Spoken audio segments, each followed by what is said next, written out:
ड्रामे की शुरुआत में हम हनी को देखते हैं। हनी मिडिल क्लास फैमिली से बिलोंग करती है और एक प्राइवेट कंपनी के सेल्स डिपार्टमेंट में काम करती है। वैसे तो हनी सीधी सादी और हार्ड वर्किंग लड़की है, मगर आज उसे कुछ ऐसा पता चल गया था जिसकी वजह से वो ड्रिंक कर रही थी। दरअसल में हनी को ब्रेन ट्यूमर है और उसे आज ही ये बात पता चली है और डॉक्टर ने उसे बताया है कि वो ज्यादा से ज्यादा 30 दिन और जिंदा रह पाएगी, यानी कि 1 महीने के बाद में हनी अपनी बीमारी की वजह से मर जाएगी। इसीलिए वो अपने 30 दिन की जिंदगी को एंजॉय करने के लिए ड्रिंक कर रही थी और ड्रिंक करते हुए वो अपने पास्ट के बारे में सोच रही थी कि किस तरीके से लोगों ने उसका यूज किया है और उसका फायदा उठाया है। यहाँ तक कि उसका बॉयफ्रेंड यांग चेन भी उसी के साथ में जॉब करता था और वो भी अपने फायदे के लिए उसका यूज किया करता था। और जब उसका काम निकल गया तो उसने भी इसे लात मार दिया क्योंकि उसे मोटे चश्मे वाली मोटी लड़कियां पसंद नहीं थी। दूसरी तरफ घर का भी वही हाल था। घर में उसकी माँ और एक छोटा भाई है जिन्हें सिर्फ पैसों से ही मतलब है और माँ केवल अपने बेटे से ही प्यार करती है। यही सब सोच करके हनी जोर जोर से चिल्लाते हुए रोने लगती कि आखिर मेरे साथ ऐसा क्यों होता है, घर से लेकर के बाहर तक सारे बुरे लोग मुझे ही क्यों मिलते हैं। तभी एक लड़की उसके पास आकर के कहने लगती कि तुम्हारी जैसी गंवार लड़की यहाँ पर क्या कर रही है। तभी दूसरी लड़कियां भी कहने लगती कि लगता है कि इसके बॉयफ्रेंड ने इसे धोखा दे दिया है, इसीलिए यहाँ पर पी रही है। वैसे इस कद्दू जैसी शकल को कौन पसंद करेगा।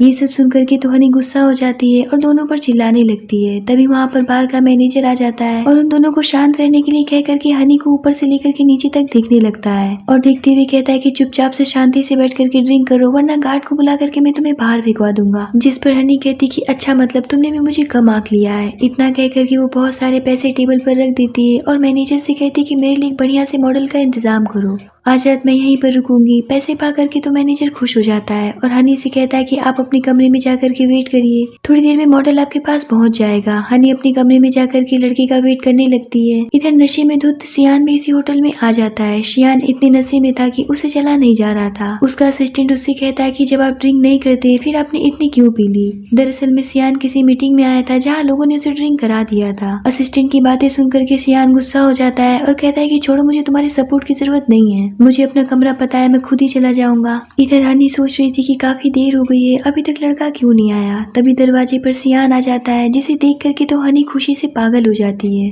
और कहती कि ये तो बहुत ही सुंदर और स्मार्ट लड़का है। सियान कहता है कि लगता है कि मैं गलत रूम में आ गया हूँ। इतना कह करके वो बाहर जाने लगता है पर हनी उसका कपड़ा पकड़ करके रोक लेती है और कहती है कि तुम बिल्कुल सही रूम में आए हो, मैंने 20,000 पहले ही पेड कर दिया है और तुम यहाँ से भाग रहे हो। इतना कह करके हनी उसके ऊपर ही टूट पड़ती है। सियान बेचारा तो बिल्कुल ही बेचारा बन जाता है और हनी उसके साथ में सब कुछ कर लेती है। सुबह जब हनी की आंख खुलती है तो वो जल्दी से कपड़ा पहन करके वहाँ से भागने लगती है। फिर अचानक से वो रुक जाती है और सोचती कि मैं भाग क्यों रही हूँ, मैंने कुछ गलत थोड़ी किया है, इसके लिए मैंने 20,000 पेड किया था और वैसे भी 30 दिन की जिंदगी बची है, इसमें मैं कहाँ तक भाग पाऊंगी। कुछ देर के बाद में असिस्टेंट उसे ढूंढते हुए कमरे में आ जाता है जिसे देख करके तो सियान गुस्सा हो जाता है और कहता है कि जब मैं रात में अपने कमरे में नहीं पहुंचा था तो तुम मुझे ढूंढने क्यों नहीं आए। असिस्टेंट कहता है कि आप ही ने तो मुझसे कहा था कि मेरी जरूरत नहीं है आपको, इसीलिए मैं अपने कमरे में जाकर के सो गया था।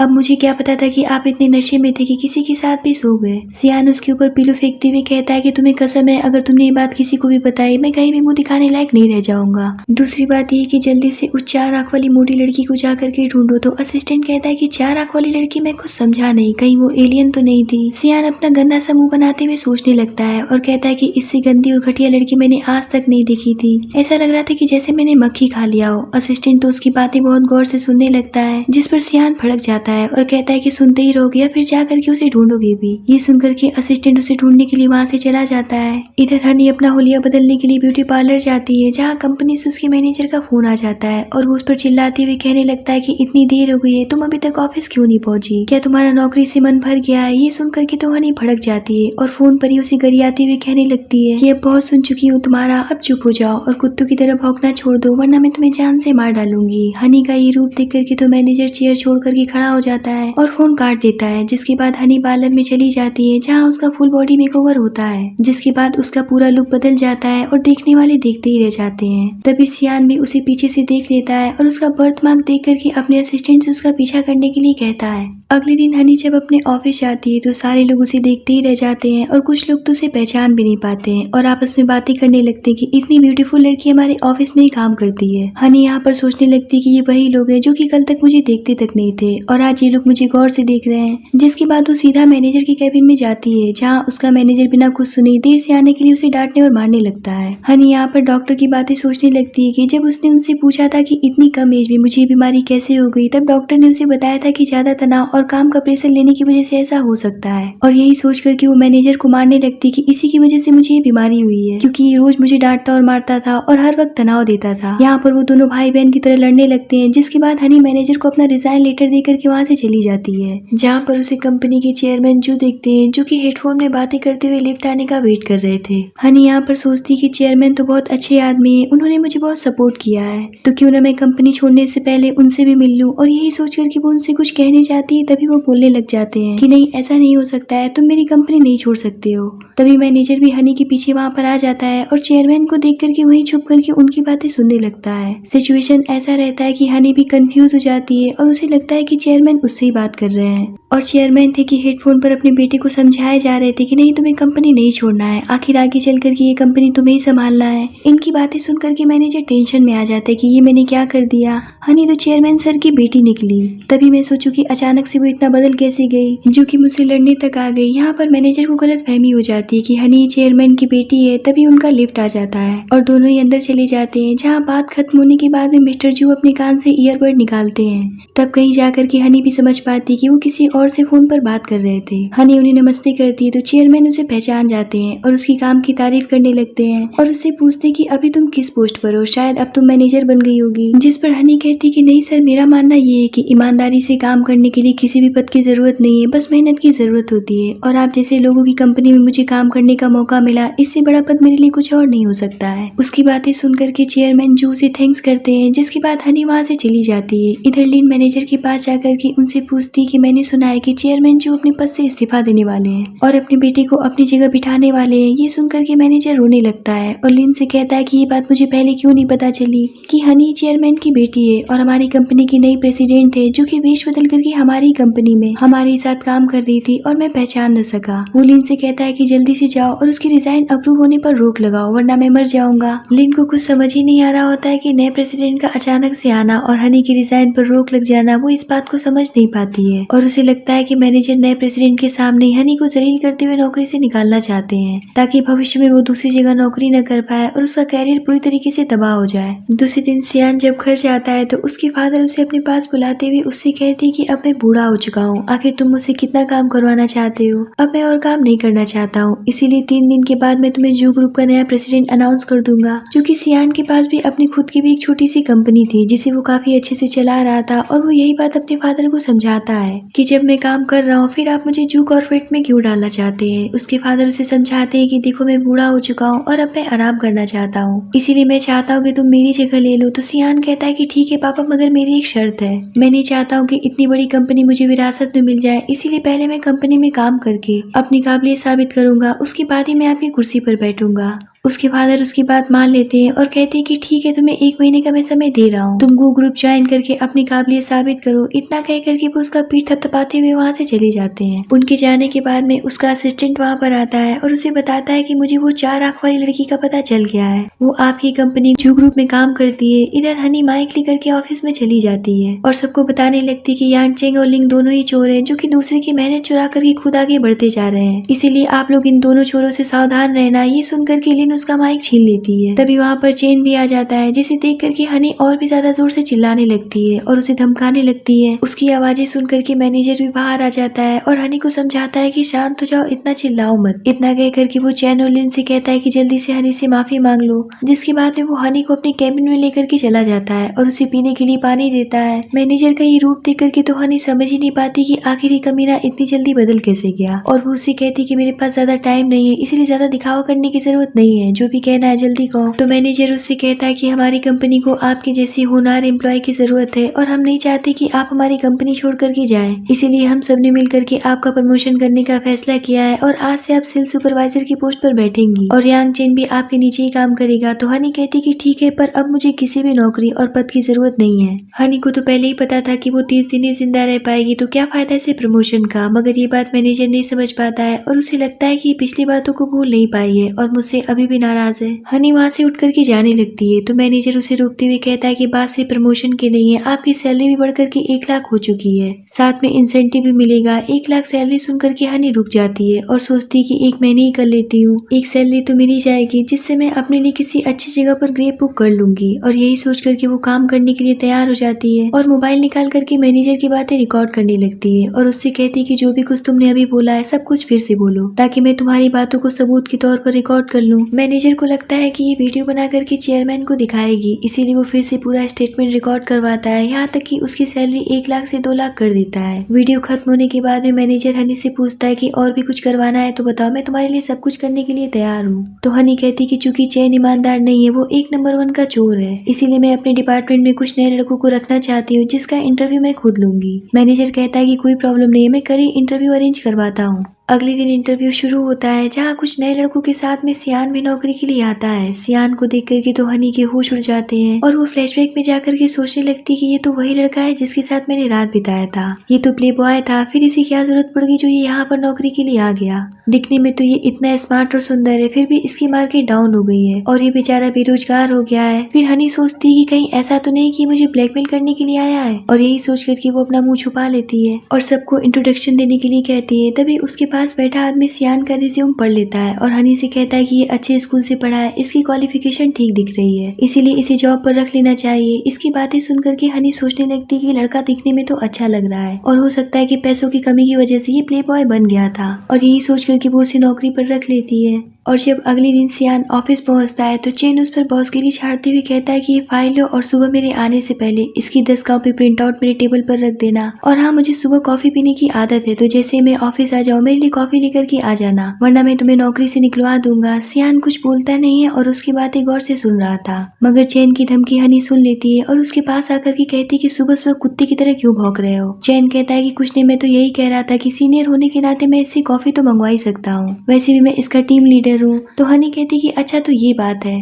फिर उस हिसाब से मैं तुम्हारी सीनियर हूँ और अभी मुझे बहुत भूख लगी है, इसीलिए जाओ जाकर के मेरे लिए कुछ बढ़िया सा खाने के लिए लेकर के आओ। हनी की बातें सुन करके सियान हंसने लगता है, मगर चैन गुस्सा हो जाता है और कहता है कि शायद तुम भूल रही हो कि मैं तुम्हारा एक्स बॉयफ्रेंड हूँ। जिस पर हनी कहती कि शायद तुम भूल रही हो कि मैं तुम्हारी बॉस हूँ, अगर अभी तुम मुझे खाना ला करके नहीं दिए तो मैं तुम्हें यहाँ से लात मार करके बाहर निकाल दूंगी। चैन अपने गुस्से को कंट्रोल करते हुए अपनी नौकरी बचाने के लिए खाना लेने चला जाता है। उसके जाने के बाद में हनी सियान को देख करके सोचने लगती कि यार ये कितना हैंडसम लड़का है, काश कि मेरा बॉयफ्रेंड होता तो कितना अच्छा रहता। तभी सियान उससे पूछ ही लेता है कि क्या इससे पहले भी हम लोग कभी मिले हैं, जिस पर हनी डर जाती है और कहने लगती कि ऐसा नहीं हो सकता है, हम लोग कहीं भी नहीं मिले हैं, और वहाँ से चली जाती है। अगले दिन मैनेजर हनी को बताता है कि जल्दी हमारी कंपनी की एनिवर्सरी आने वाली है जहाँ चेयरमैन सर कुछ बड़ा अनाउंसमेंट करने वाले हैं, तो मैंने आपके लिए खास चेयरमैन के बगल वाली चेयर रिजर्व कर दी है। हनी हैरानी भरी नजरों से मैनेजर की तरफ देखते हुए उनसे कहती कि अचानक से आप इतना बदल कैसे गए, पहले तो दिन रात आप मुझ पर चिल्लाते रहते थे। खैर मुझे किसी भी वीआईपी ट्रीटमेंट की कोई भी जरूरत नहीं है, और वैसे भी 1 महीने के बाद मैं ये नौकरी छोड़ दूंगी, इसीलिए मेरे लिए ये सब बेकार है, आप खुद ही चेयरमैन की गोद में जाकर के बैठ जाइएगा। इतना कह करके हनी वहाँ से चली जाती है। तभी मैनेजर के पास में चेयरमैन का मैसेज आता है जिसमें लिखा रहता है कि इस बार कंपनी की 30वीं एनिवर्सरी बहुत धूमधाम से मनाया जाएगा, क्योंकि ये एनिवर्सरी बहुत खास है, जिसमें मैं अपने जू ग्रुप के नए चेयरमैन और अपने उत्तराधिकारी की घोषणा करने वाला हूँ। और ध्यान रहे कि ये बात सिर्फ तुम तक ही रहे और किसी को भी पता ना चलने पाए। मैसेज पढ़ करके मैनेजर फ्लैशबैक में जाकर के हनी की बातों को सोचने लगता है कि अच्छा तो इसीलिए आप जॉब छोड़ने की बात कर रही थी, क्योंकि आप तो अगली महीने कंपनी की सीईओ बनने वाली है। मैनेजर अकेले में ही हनी की बातों को सोच करके बकबक करने लगता है और इसकी सारी बातें चेन सुन लेता है कि क्या हनी चेयरमैन की बेटी है और वो अगली महीने सीईओ बनने वाली है। इसका मतलब कि मैं गधा हूँ जो इतनी अमीर लड़की से ब्रेकअप कर लिया और चेयरमैन का दामाद बनने से चूक गया। कुछ दिन के बाद में कंपनी की एनिवर्सरी आ जाती है जहाँ हनी अच्छे से तैयार होकर के पार्टी में पहुंचती है, जिसे देख करके तो लिन जल जाती है और कहती कि इतना तैयार होकर के क्यों आई हो, क्या किसी को फंसाना चाहती हो। ये सुनकर के हनी कहती कि तुम्हारी शकल अच्छी नहीं है तो कम से कम बातें तो अच्छी कर लिया करो। तब तक वहाँ पर चेन भी आ जाता है तो लिन उसके पास जाकर के कहती कि देखो ना, अभी अभी मैनेजर बनी है और मैनेजर बनते ही हम लोग को गिरा हुआ और नीच समझने लगी है,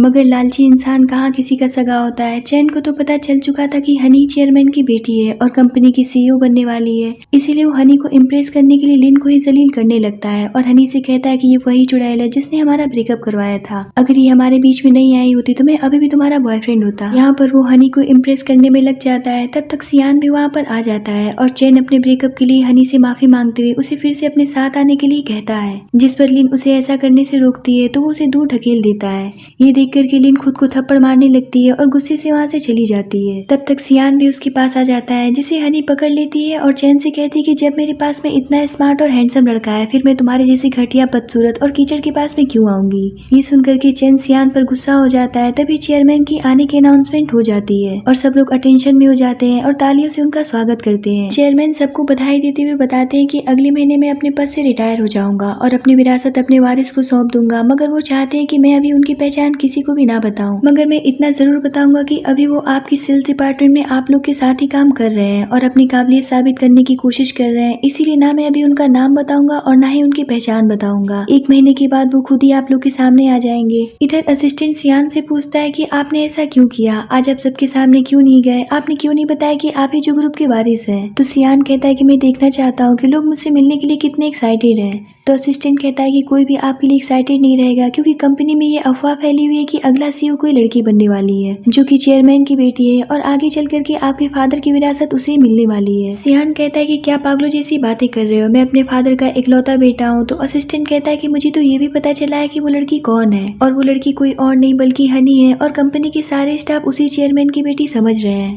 और उनका कॉन्फिडेंस देख करके मुझे भी लगता है कि हो ना हो हनी आपके फादर की नाजायज बेटी है और आपकी बहन है। तो सियान कहता है कि ऐसा नहीं हो सकता है, वो मेरी बहन नहीं हो सकती है। इधर अगले दिन हनी जब ऑफिस पहुंचती तो सारे स्टाफ उसे गिफ्ट दे करके उसका वेलकम करते हैं, जिसे देख करके तो सियान को असिस्टेंट की बातों पर यकीन होने लग जाता है और वो सोचता है कि आखिर यहाँ पर चल क्या रहा है। वहीं हनी सोचती है कि अचानक से इन सबको क्या हो गया, ये सब इतने बदल कैसे गए, कल तक तो ये सब मुझे गाली देते थे और आज ये मुझे गिफ्ट दे रहे हैं, कहीं इन्हें मेरी बीमारी के बारे में पता तो नहीं चल गया है। वहीं सियान सोचता है कि कहीं मेरे फादर का एक्स्ट्रा अफेयर तो नहीं था जहाँ से उन्हें नाजायज बेटी मिल गई हो और मुझे इस बात का पता ना हो। सियान का शक और भी यकीन में तब बदल जाता है जब वो देखता है कि मैनेजर भी हनी को गिफ्ट देते हुए उसे बधाई दे रहा होता है। गिफ्ट देने के बाद में वो हनी से कहता है कि अभी आपको एक प्रोजेक्ट के सिलसिले में झाओ के साथ डिनर पर जाना है और आप पहले ही देर कर चुकी है, इसीलिए मैं आपको वहाँ तक छोड़ देता हूँ। तभी सियान कहने लग जाता है कि आपको परेशान होने की जरूरत नहीं है, मैं मैडम के साथ में जाऊंगा। हनी भी उसके साथ जाने के लिए तैयार हो जाती है। थोड़ी देर में वो दोनों झाओ के यहाँ डिनर पर पहुंच जाते हैं, जहाँ झाओ हनी को ड्रिंक ऑफर करता है। तो हनी कहती कि मैं ड्रिंक नहीं करती हूँ, जिस पर झाओ कहता है कि 300 करोड़ का डील बिना ड्रिंक के नहीं हो सकता है। ये सुनकर के हनी फौरन से ड्रिंक पी जाती है,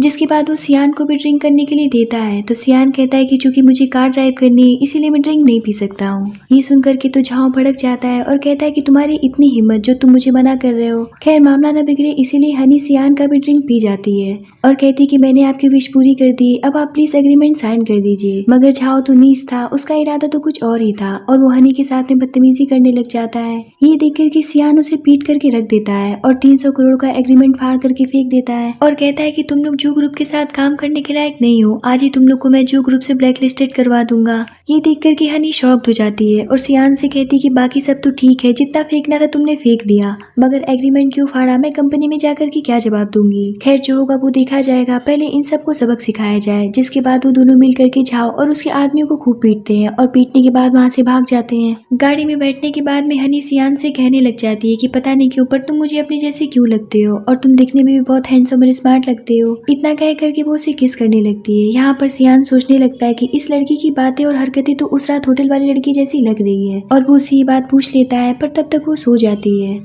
अगले दिन ऑफिस में दोनों एक दूसरे को देख रहे होते तो सियान उससे पूछता है कि क्या बात है, क्या तुम मुझसे कुछ कहना चाह रही हो। तो हनी कहती कि कहना तो चाह रही हूँ, पर ये सोच रही हूँ कि एग्रीमेंट तुमने क्यों फाड़ा था उसका मैं मैनेजर को क्या जवाब दूंगी। एक काम करते हैं कि सारा इल्जाम मैं अपने सर ले लेती हूँ, वरना मैनेजर तुम्हें नौकरी से निकाल देगा। तो सियान कहता है कि मैं ये नहीं पूछ रहा हूँ, मैं ये पूछना चाह रहा हूँ कि कल जो तुमने मेरे साथ कार में किया था। तो हनी कहती कि मैंने कुछ किया था क्या, क्या कुछ हुआ था, मुझे तो कुछ याद भी नहीं है, मैं तो सो गई थी। तब तक वहाँ पर मैनेजर आ जाता है और उसे एग्रीमेंट फाड़ने वाली बात पता चल चुकी थी और वो सियान पर चिल्लाते हुए उसे नौकरी से निकाल देता है। तो हनी कहती कि इसमें इसकी कोई भी गलती नहीं है, वो पेपर्स में नहीं फाड़े थे। तो मैनेजर कहता है कि मुझे सब कुछ पता चल चुका है, आप फालतू में इल्जाम अपने सर ले रही है, ये 1 नंबर 1 का गधा इंसान है। वो हनी की बात किसी भी सूरत में मानने के लिए तैयार नहीं होता है और सियान को नौकरी से निकाल देता है। तब तक वहाँ पर चेयरमैन भी आ जाते हैं और मैनेजर से पूछते कि तुम किसे नौकरी से निकाल रहे हो। जिसके बाद मैनेजर मैनेजर सारी बातें उन्हें बताता है तो चेयरमैन कहते हैं कि मुझे मत समझाओ, मुझे सब कुछ पता चल चुका है। जाओ, एक नंबर उनका ठरकी आदमी, वो हनी के साथ बदतमीजी कर रहा था जिसके कारण सियान ने ये सब किया, और तुम ऐसे घटिया इंसान के लिए इतने काबिल और होनहार लड़की को नौकरी से निकाल रहे हो। वो तो शुक्र है कि मैं सही समय पर आ गया, वरना तो तुम इस गरीब को निकाल ही दिए होते।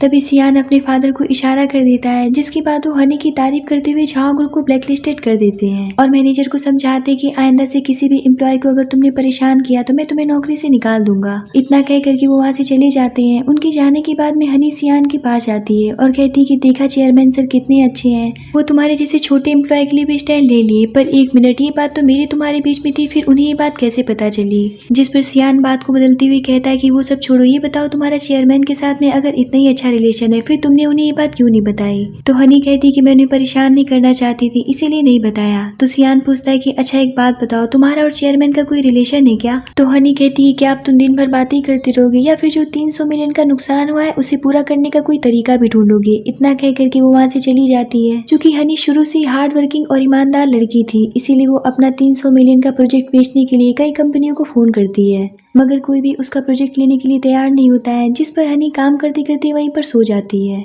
कुछ देर के बाद में वहाँ पर सियान आता है और उसके प्रोजेक्ट को अपनी पर्सनल कंपनी से खरीद लेता है। हनी जब उठती है तो वो देखती है कि उसका प्रोजेक्ट तो बिक चुका है, जिसे देख करके वो बहुत खुश हो जाती है, क्योंकि जिस कंपनी से सियान ने उस प्रोजेक्ट को खरीदा था वो उसका पर्सनल कंपनी था जिसे कोई भी नहीं जानता था। अगले दिन असिस्टेंट भागते हुए आता है और सियान से पूछता है कि ऐसा क्या हो गया जो कि आपने खुद ही अपनी कंपनी के प्रोजेक्ट खरीद लिए? तो सियान कहता है कि कोई बात नहीं है, प्रोजेक्ट बिक नहीं रहा था इसीलिए मैंने ही खरीद लिया। असिस्टेंट कहता है कि वो सब तो ठीक है, पर आपको कुछ पता चला हनी के बारे में कि उसका आपके फादर के साथ में क्या रिलेशन है? सियान कहता है कि उसकी बातों से तो नहीं लगता है कि उसका मेरे फादर से कोई लेना देना है, बस उसके काम करने का तरीका अलग है और वो हद से ज्यादा ब्रेव है, जिसकी वजह से लोग उसकी रिस्पेक्ट करते हैं और उससे डरते हैं, पर इसका मतलब ये नहीं हुआ कि वो मेरी बहन है। तो असिस्टेंट कहता है कि फिर भी आपको उसके प्यार में नहीं पड़ना चाहिए जब तक ये बात पता न चल जाए कि वो आपकी बहन है भी या नहीं। तब तक वहाँ पर हनी आ जाती है और सियान से पूछती कि ये लड़का कौन है, इसे मैंने पहले भी कहीं देखा था। तो सियान कहता है कि मेरा फ्रेंड है, इसके पहले मैं जहाँ जॉब करता था ये वहीं पर मेरे साथ काम करता था।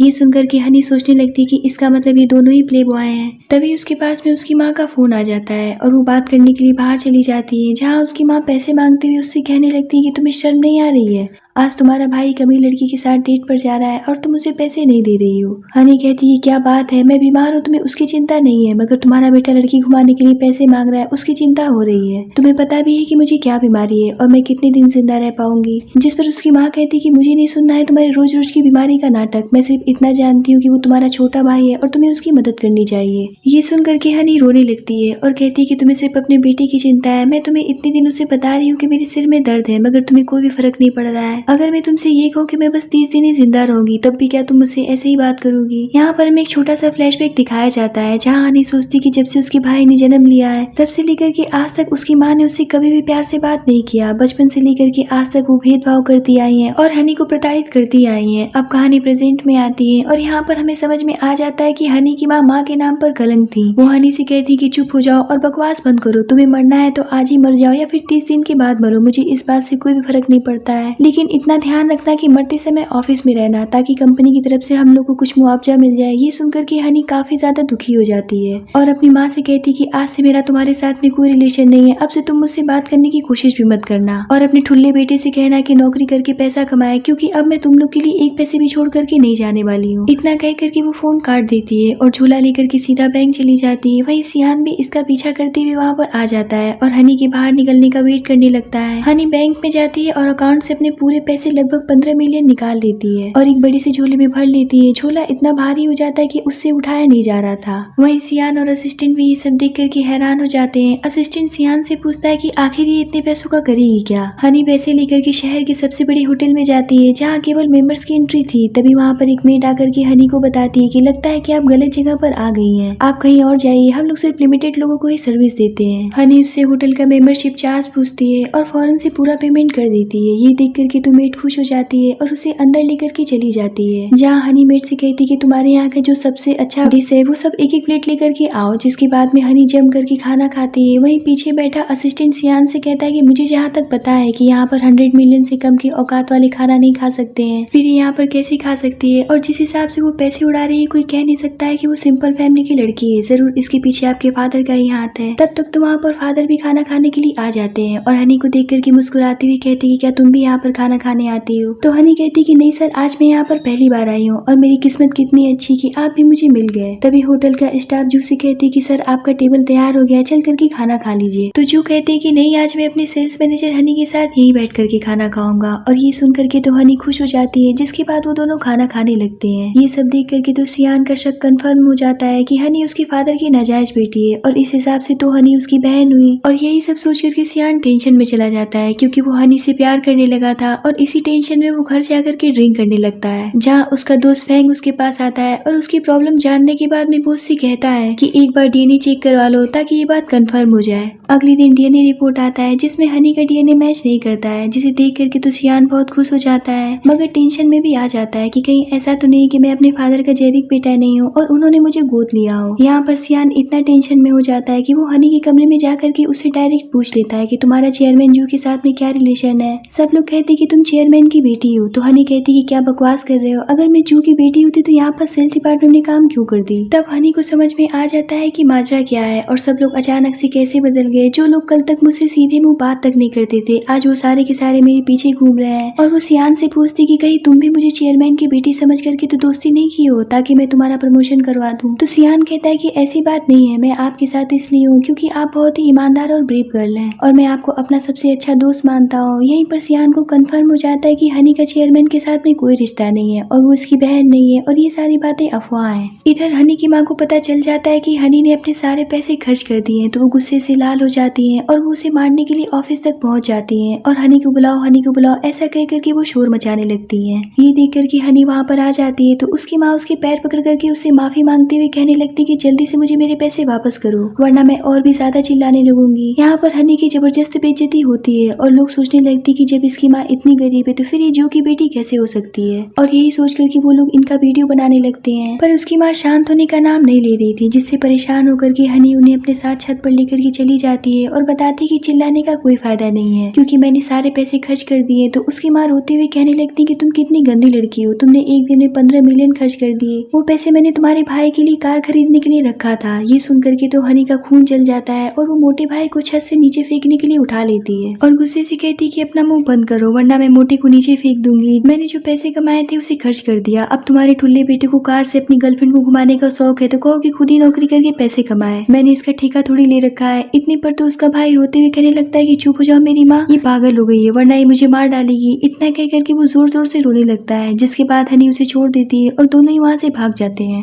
जिसके बाद हनी बाहर चली जाती है, जहाँ रास्ते में कुछ गुंडे एक लड़की को परेशान कर रहे थे और वो बचाओ बचाओ चिल्ला रही थी, मगर कोई भी उसकी हेल्प नहीं कर रहा था। तभी हनी की नजर उस पर पड़ती है और वो ये सोच करके गुंडों से लड़ जाती है कि वैसे भी मुझे तो मरना ही है तो क्यों ना मैं आज ही मर जाऊं। और यही सोच करके वो गुंडों से भिड़ जाती है। हनी का रौद्र रूप देख करके गुंडे भी डर जाते हैं और भागने लगते हैं, पर तब तक पुलिस आ जाती है और उन्हें गिरफ्तार कर लेती है और हनी को धन्यवाद देते हुए उसकी वीरता और साहस का तारीफ करते हैं और कहते हैं कि बहुत दिनों से इन गुंडों को हम लोग पकड़ना चाहते थे मगर ये पकड़ा नहीं रहे थे, पर आज आपकी वजह से ये लोग पकड़े गए। ये सुनकर के पब्लिक तालियां बजाने लगती है। जिसके बाद पुलिस हनी को अपने साथ लेकर के जाती है, जहाँ उसे एक बहादुरी का अवार्ड दिया जाता है, साथ में 1 लाख रुपए का इनाम भी दिया जाता है और हनी यहाँ से रातों रात स्टार बन जाती है और पूरे शहर में उसकी चर्चा होने लगती है और यहाँ तक कि वो टीवी पर भी आ जाती है। यहीं पर मीडिया से बातचीत के दौरान हनी को चक्कर आने लगता है और वो वहीं पर बेहोश हो जाती है। इधर उसका भाई उसे टीवी पर देख लेता है और भागते हुए अपनी माँ को बताता है कि हनी तो बहुत फेमस हो गई है, देखो वो टीवी पर आ रही है। तो उसकी माँ कहती है कि वो सब छोड़ो, ये देखो कि उसे 1 लाख रुपए मिले हैं। इससे पहले कि वो सारे पैसे खर्च कर दे हम लोग को अपना हिस्सा चल करके मांग लेना चाहिए। हनी को जब होश आता है तो ऑफिसर उसे फूल दे करके उसका स्वागत करता है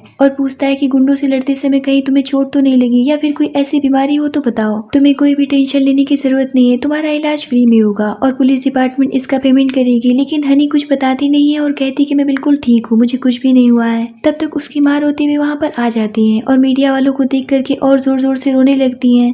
तो मीडिया वाले पूछते हैं कि आप कौन है, तो वो बताती है कि मैं हनी की माँ हूँ और आज हनी को इस हालत में देख करके बहुत दुखी हूँ। आप लोग को शायद नहीं पता है कि हनी बचपन से बहुत बहादुर थी और बचपन से ही ऐसी बहादुरी के काम करती आ रही है। यहाँ पर हनी की माँ उसकी झूठी तारीफें करने लगती है, जिसे देख करके हनी गुस्सा हो जाती है और कहती कि आखिर तुम झूठ क्यों बोल रही हो, मैंने ऐसा कब किया। चूंकि मीडिया वालों को तो मसाला चाहिए था और बातों ही बातों में उसकी माँ उसकी बीमारी ब्रेन ट्यूमर के बारे में बता देती है। साथ में ये भी बता देती है कि 10 दिन में मर जाएगी। अब तो मीडिया वाले ब्रेकिंग न्यूज चला देते हैं। ये सब सुन करके हनी गुस्सा हो जाती है और उन सबको वहाँ से बाहर भगा देती है। अगले दिन हनी जब ऑफिस जाती है, वहाँ मैनेजर उसकी जम करके तारीफ करते हुए उसका जबरदस्त वेलकम करते हैं और कहते हैं कि हम लोग को तुम्हारी बहादुरी पर गर्व है। कुछ दिन में चेयरमैन भी आ जाते हैं और हनी को अपने साथ ले जाते हैं, जहाँ वो भी उसकी जमकर की तारीफ करने लगते हैं। मगर सियान जब आता है तो उसे ऐसा फील होता है कि जैसे कोई उसका अपना आ गया हो। वो हनी से पूछने लगता है कि कहीं तुम्हें चोट तो नहीं लगी है और उसे डांटते हुए कहता है कि इतना बड़ा कांड हो गया और तुमने मुझे फोन तक नहीं किया। जिस पर हनी कहती है कि मैं बिल्कुल ठीक हूँ और मैं तुम्हारे सामने हूँ, अब तुम क्यों गुस्सा हो रहे हो। तो सियान कहता है कि ये गुस्से वाली बात ही है, तुमने मुझे फोन क्यों नहीं किया। सियान की हरकतें देख करके हनी समझ जाती है कि वो प्यार में पड़ गया है और वो उससे पूछती है कि अच्छा एक बात बताओ, एक दिन तुम्हें पता चले कि मैं नहीं हूँ, फिर तुम क्या करोगे। सियान को तो कुछ समझ भी नहीं आता है और वो पूछता है कि क्या मतलब, तुम कहाँ जाने वाली हो। पर हनी बात को बदल देती है और कहती है कि कुछ नहीं। सियान कहता है कि नहीं, तुम बताओ कि आखिर तुम कहाँ जाने वाली हो, मैं तुम्हें कहीं भी नहीं जाने दूंगा, दोबारा ऐसा सोचना भी मत। सियान की बातें सुनकर के हनी खुश हो जाती है कि चलो कोई तो है जिसे मेरे जाने से फर्क पड़ेगा। इधर पागल लिन हनी की बढ़ती लोकप्रियता देख करके जल जाती है और मैनेजर के पास जाकर के उसकी सारी सच्चाई बताती है कि हनी चेयरमैन की बेटी नहीं है, जिसका पूरा सबूत वो अपने मोबाइल में मैनेजर को दिखा देती है। ये देख करके मैनेजर के होश उड़ जाते हैं और वो कहता है कि क्या मैं इतनी दिनों से एक भिखारी की सेवा कर रहा था, हनी तो धोखेबाज निकली, मैं आज ही उसे लात मार करके नौकरी से निकालता हूँ। तो लिन उसे समझाती है कि उसे अभी नौकरी से निकालना तुम्हारे बस की बात नहीं है, क्योंकि इस समय वो शहर की हीरो है और उसे हर कोई पहचानता है, उसके चक्कर में तुम्हारी नौकरी जरूर चली जाएगी, उसे निकालने का दूसरा तरीका अपनाना पड़ेगा। इतना कह करके वो पूरी प्लानिंग उसके कान में बता देती है, जिसे सुन करके तो मैनेजर बहुत खुश हो जाता है और अगले दिन हनी को सम्मानित करने के लिए एक प्रोग्राम अरेंज करता है, जहाँ हनी को सम्मानित किया जाता है और उसे उसकी बहादुरी के लिए कुछ पैसे और गिफ्ट इनाम में दिए जाते हैं। चूंकि ये लिन और मैनेजर की चाल थी, इसीलिए वहाँ पर झा और वांग भी आ जाते हैं और हनी के ऊपर 100 मिलियन की चोरी और घोटाले का इल्जाम लगाते हैं और हनी से अपने पूरे पैसे मांगने लगते हैं। हनी तो दंग रह जाती है और वांग से कहती है कि क्या तुम पागल हो गए हो, मैंने तुमसे पैसे कब लिए थे। तभी वांग उसे एक एग्रीमेंट दिखाता है जिसमें हनी के साइन थे और उसपे 100 मिलियन के लेन देन के बारे में लिखा हुआ था। हनी यहाँ पर सोचने लगती है और समझ जाती है कि मैनेजर ने उसे फंसा दिया है, क्योंकि उसने जल्दीबाजी में एक प्रोजेक्ट का हवाला देकर के उससे पेपर पर साइन करवा लिए थे। जिसके बाद हनी वांग से कहती कि एक बात बताओ, तुमने मुझे किस बेस पर 100 मिलियन उधार दिए थे, जबकि तुम जानती थी कि मैं यहाँ पर काम करती हूँ। तो वांग कहता है कि लेकिन तुमने मुझसे कहा था कि तुम चेयरमैन की बेटी हो और जो ग्रुप की वारिस हो, इसीलिए मैंने तुम्हें दिया था। तभी झाओ भी कहने लगता है कि यही बोल करके तो तुमने मुझसे भी 50 मिलियन लिए थे। जिस पर हनी कहती कि तुम लोग पागल हो गए हो, मैंने कोई भी पैसे नहीं लिए, तुम लोग जिसे दिए हो जाकर के उससे मांगो। तभी लिन भी माहौल बनाने के लिए कहने लगती कि तुम चोर हो और तुमने हम लोग को धोखा दिया है और झूठ बोला है कि तुम चेयरमैन की बेटी हो, मगर आज तुम पकड़ी गई हो और अब तुम नहीं बच पाओगी। यहाँ पर लिन हनी की पूरी सच्चाई सबूत के साथ में सबको दिखा देती है और बता भी देती है कि ये कौन है और कहाँ से आई है। तभी मैनेजर हनी का दिया हुआ गिफ्ट उससे छीनते हुए वांग से कहता है कि इसके साथ में हम लोग का कोई भी लेना देना नहीं है, आप चाहे तो इसके साथ में कुछ भी कर सकते हैं। ये सुन करके झाओ अपने आदमियों से हनी को पकड़ने के लिए कहता है। ये सब देख करके सियान हनी के सपोर्ट में खड़ा हो जाता है और कहता है कि अगर किसी ने भी हनी को हाथ भी लगा दिया तो मैं उसे जान से मार डालूंगा।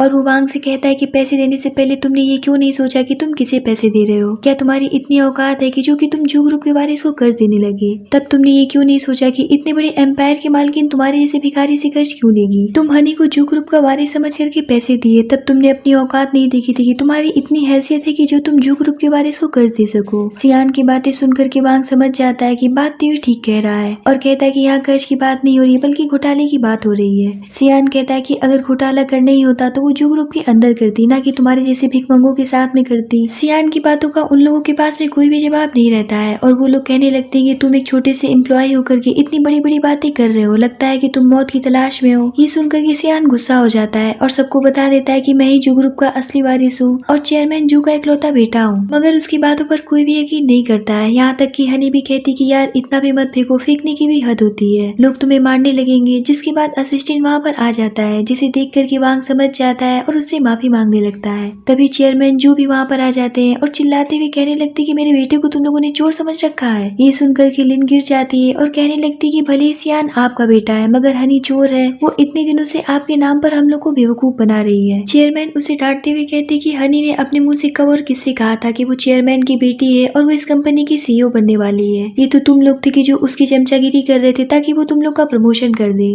दूसरी बात, जो इतनी ब्रेव गर्ल है जो कि बिना अपनी जान की परवाह किए गुंडों से लड़ गई, वो भला चोर कैसे हो सकती है। यहाँ पर मामला उलझता देख करके मैनेजर इस कांड का पूरा टिकरा लिन के ऊपर फोड़ देता है और कहता है कि तुमने अपनी पर्सनल दुश्मनी के कारण मुझे गलत सलत बातें बता कर हनी के खिलाफ भड़काया था। अब मैं तुम्हें जेल भिजवाऊंगा। यहाँ पर जाओ और वांग भी अपनी गलती मान करके जू से माफी मांगते हैं, मगर जू मैनेजर की तरफ देखते हुए कहते हैं कि बात सिर्फ माफी से खत्म नहीं होगी, मैं इसकी पूरी जांच करवाऊंगा और जो भी कोई इसमें दोषी पाया जाएगा मैं उसे जेल भिजवाऊंगा। अगले दिन असिस्टेंट हनी को बताता है कि पैसों की हेर फेर का पता चल गया है और वो सारे पैसे मैनेजर हुफेंग के अकाउंट में थे, जिसने आपके नाम का इस्तेमाल करके वांग और झाओ से कर्ज लिया था। फिलहाल मैनेजर को नौकरी से निकाल दिया गया है और चोरी के इल्जाम में उसे जेल भिजवा दिया गया है। तभी वहाँ पर सियान भी आ जाता है और हनी से कहता है कि हुफेंग के जेल जाने के बाद में मैनेजर की पोस्ट खाली हो गई है और मैं चाहता हूँ कि तुम इस पोस्ट पर बैठो और मेरे फादर भी यही चाहते हैं क्योंकि तुम इस पोस्ट की हकदार हो। वही लिन इनकी सारी बातें छुप करके सुन लेती है और उन लोगों के जाने के बाद में वो हनी के लिए कॉफी लेकर के आती है और उससे अपने किए के लिए माफी मांगती है और कॉफी पीने के लिए फोर्स करने लगती है। अब आप लोग तो समझ ही गए होंगे कि कॉफी में क्या होगा और लिन उसे क्यों पिला रही है, मगर ये बात हनी समझ नहीं पाती है और वो कॉफी पी जाती है। कुछ देर के बाद में उसे चक्कर आने लगता है और ये देख कर के चैन उस पर टूट पड़ता है और उसके साथ में जबरदस्ती करने लगता है। जहाँ हनी अपने आप को प्रोटेक्ट करते हुए सियान को फोन लगा देती है, पर तब तक चैन उससे फोन छीन लेता है और उसका फोन स्विच ऑफ कर देता है। लेकिन उतनी ही देर में सियान को मिस्ड कॉल मिल जाता है और वो वापस से हनी को फोन करने लगता है, मगर हनी का फोन बंद बताने लगता है। ये देख करके वो काफी घबरा जाता है और भागते हुए हनी के पास आ जाता है और दरवाजा तोड़ करके उसे बचा लेता है और उसे लेकर के डॉक्टर के पास भागता है। पर रास्ते में हनी तो सियान के ऊपर टूट पड़ती है और उसे किस करने लगती है। सियान उसे रोकते हुए असिस्टेंट से कहता है कि गाड़ी तेज चलाओ, जल्दी से डॉक्टर के पास पहुंचना है। पर असिस्टेंट मजे लेते हुए कहने लग जाता है कि इसमें डॉक्टर की क्या जरूरत है, आप ही क्यों नहीं इनका इलाज कर दे रहे हैं। जिस पर सियान कहता है कि क्या बकवास कर रहे हो, मैं वैसा लड़का नहीं हूँ, मैं बहुत ही शरीफ इंसान हूँ, तुम जल्दी से हॉस्पिटल लेकर के चलो। ये सुनकर के हनी सियान से कहने लगती है कि प्लीज मेरी हेल्प करो। ये सुनकर के सियान सीरियस हो जाता है और उसे किस करने के लिए आगे बढ़ता है, मगर असिस्टेंट कबाब में हड्डी बन करके ब्रेक मार देता है और कहता है कि अब कुछ भी करने की जरूरत नहीं है, हम लोग 2 मिनट में हॉस्पिटल पहुंचने वाले हैं। कुछ देर में वो लोग हॉस्पिटल पहुंच जाते हैं, जहाँ डॉक्टर दवा देने की बात बताते हैं कि मैंने नशे को बेअसर कर दिया है, अब इन्हें ज्यादा से ज्यादा पानी पीने की जरूरत है।